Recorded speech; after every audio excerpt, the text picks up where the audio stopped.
Ang tanong! Sino si Santa Claus. Ang sabi sa... ang sabi ng Ang sabi ng... Bible? Wala. Totoo si Santa Claus. Hindi totoo. Nagpapasaya sa mga bata tuwing Pasko. Kami, lumaki ng ganun patakaran ng mga bata pa po kami.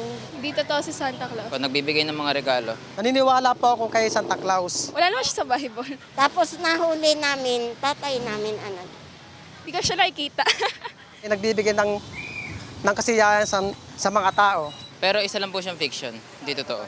Ang sabi ng Bible. Si Saint Nicholas kasi actually was a 4th century bishop ng Myra. And he belonged to a wealthy family.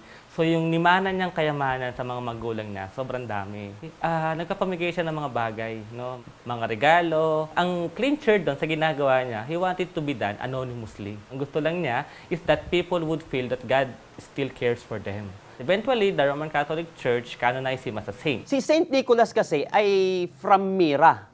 Part siya ng modern day Turkey. At si Santa Claus naman, sabi nila, is from North Pole. So magkaiba na silang dalawa.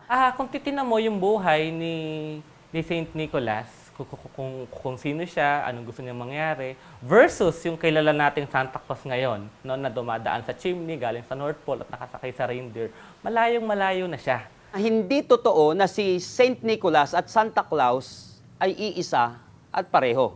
Actually, kung buhay si Saint Nicholas ngayon, maiinis siya. Si Saint Nicholas is reality.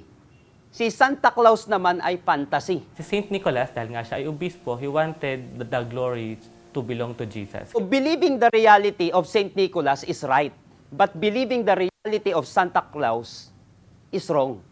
Santa Claus, sabi doon, he's looking for the naughty and nice. At ang gagagantimpalaan lang niya, yung mga nice people. But sabi ng Luke chapter 5 verse 32, kaya si Jesus dumating sa lupa because sabi doon, I do not come to seek the holy people or the good people. Sabi niya, I came to seek those who are sinners.